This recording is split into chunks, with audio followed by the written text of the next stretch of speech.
QTV.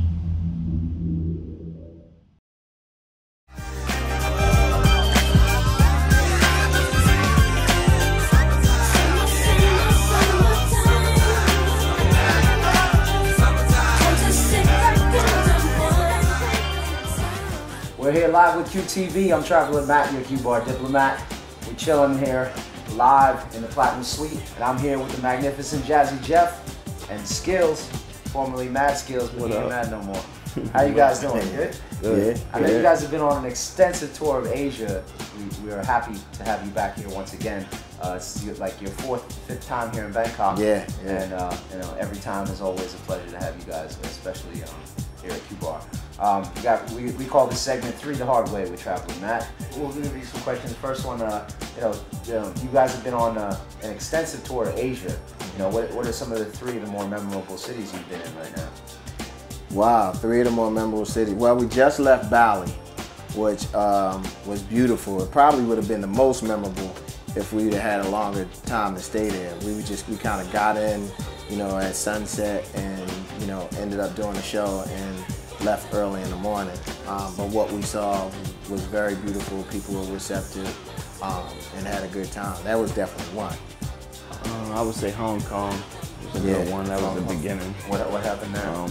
You know, we teamed up with Snoop and Dre. They had a show at the exact same venue that we were at that night. So, you know, we got friends in Hong Kong, so it was good to see them. So Hong Kong was definitely up there. We had a good extensive time in Hong Kong. Okay. And I think Shanghai was really, really good. You know, it was a really, really good party in Shanghai. I mean, it's kind of hard to kind of separate, you know, which are the memorable ones, you know, because they all have a little bit of something, especially when we don't come over as much, you know. So you kind of take a little bit from every place we go. But I would definitely say those 3. I mean, you're coming out with an extensive catalog. You've been DJing now since what, 80, 85? Somewhere around there. Around that. And you've probably a been little bit before. Since 96, 95. I think even before that, I remember the first time I heard you, I think it was around my freshman year of college. That was around 95. Yeah. So, yeah, it's been a long time. What are maybe 3 songs that define your sound? I don't have 3. You know what it is? Because you know, I was fortunate enough to come up in an era where it wasn't a hip-hop DJ or a house DJ or a funk DJ or soul DJ. Right. A DJ kind of played everything. Right. You know, you had 5, 6 giant record bins that covered all kinds of music, and you just kind of picked, you know, music as, you know, the night flow. And it's crazy for it to kind of go all the way back around now that I find myself playing a lot more open format, that I play a little bit of everything. You know, you're gonna hear some top 40, you're gonna hear some underground hip hop, you're gonna hear some funk and soul, you're gonna hear some house and disco. You know, it's kind of like, you know. You've worked with everybody Yeah. from Bart Simpson to Michael Jackson and you know, all kinds of sounds. Well, how about you, Skillz? You had a long career with a lot of artists, but you know. I would say, you know, definitely the nod factor is synonymous with, you know, that hip hop boom bap that I started out making. You know, I remember that track vividly. You know, shout out to the Beat Nuts. And I would say that. I would say my first couple of tracks with Jay Dilla, That's Going Down, The Jam. Those 3 kind of stand out to me. Really? You know what I mean? I when I'm places, I get a lot of requests for those songs. When they want to hear some real, you know, early 90s, you know, that whole era when you had Wu-Tang coming in and Black Moon and the emergence of Nas and Biggie. Like, I started right before all of that, so you know I get those. Now, relators, don't front like you don't know who I am. Fully equipped, the mic rip, rubber, here comes the jam. When the mic hits my hand, you know I'm gonna slam. Money, you'll be like, oh shit, that's the jam. When the mic hits my hand, you know I'm gonna slam. Kid, you'll be like, oh shit, that's the jam. Well, you formed a group with 3 other artists, the Super Friends, right? Yeah. Shout out to Lonnie B. DJ Lonnie B and my man Danger Mouth. We started a group called the Super Friends. late 90s, and put out 2 compilations, and most famous for the Aaliyah remix, Are You That Somebody, which was probably one of the first times that an unofficial remix became an official remix. So like back then it was just unheard of to jump on somebody else's record and then just give it to DJs like it was yours, you know. Well, Timberland, Aaliyah, and Missy Elliott, you worked with. Yeah, definitely worked closely with them. Learned a lot of songwriting techniques and things of that nature when I was, you know, under that camp. So shout out to Tim and Missy. I just ran into them not too long ago, maybe like a couple months ago. I hadn't seen them in like 6 years. Are you gonna be working with them again soon? Nah, we just, you know, just chopped it up and just talked about old times, and it was good to see him though.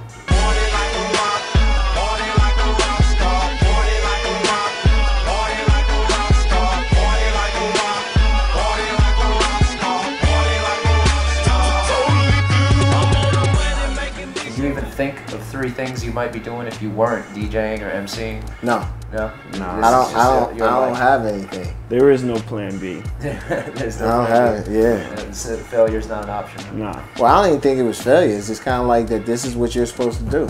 So, and both of you have worked extensively with Will Smith. You know, you've been his DJ since the beginning, and you've been... I worked with him on like a couple records. He worked extensively with him. Well, you guys are working on a new album as well. Can you tell me a couple things about that? Well, I mean, we just been sitting down kind of talking about, you know, he's never lost the desire to do music. And we just really been sitting down trying to figure out a good time to kind of go in and do some stuff. He's getting ready to start working on a movie with M. Night. That's going to be, some's going to be shot in Philly and some's going to be shot in Costa Rica, that we're trying to figure out a time, you know, maybe when he comes to Philly, to just go in the lab and make it happen. So stay tuned.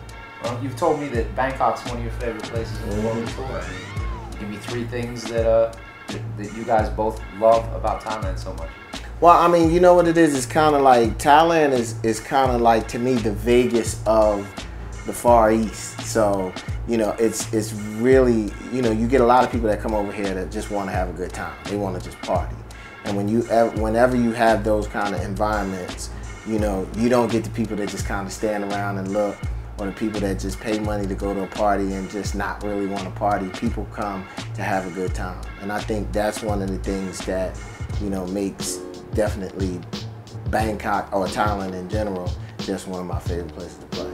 And just the culture alone, you know, just you know, just the way that they uphold the king, and you know, like, it's just a certain kind of loyalty, you know what I mean, that you don't really see in the States. Right. You know what I'm saying? Yeah, it's something I've tried to explain to people. Over here, they don't understand, you know, political comedy. Right. Because you don't make fun of right. the politics here. You know, the king. You know, you don't make jokes about that. Right. Here, you know, it's very.